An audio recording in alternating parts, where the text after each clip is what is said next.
Welcome to How UK Today channel. Don't forget to subscribe to the channel so you don't miss the latest videos. A new play. Keir Starmer kick out Labour members who attack NATO over Putin invasion. One could easily surmise he would do anything for power. Let him continue and kick them all out. Hopefully it will be the demise of the present crop of rubbish that call themselves Labour. Not one of them know the first thing about Labour or what and who it is supposed to represent. They are all career politicians and are only interested in lining their own pockets by whatever means, regardless if it is illegal or not, or even if it is housing and council tax benefits.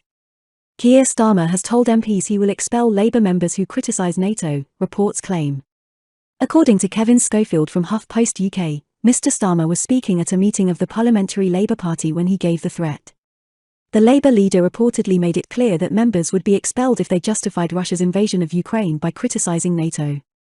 He said, "There will be no place in this party for false equivalence between the actions of Russia and the actions of NATO.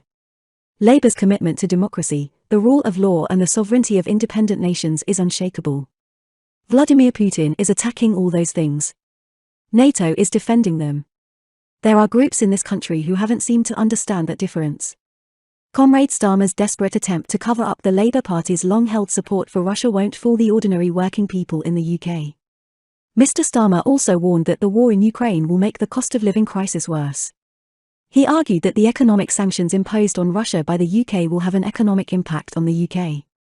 Therefore, he argued the planned rise in national insurance contributions should not go ahead. He said, "We must be clear and honest with the British people, though these sanctions will have a knock-on effect here. But that's no reason for the government to wash their hands of the situation.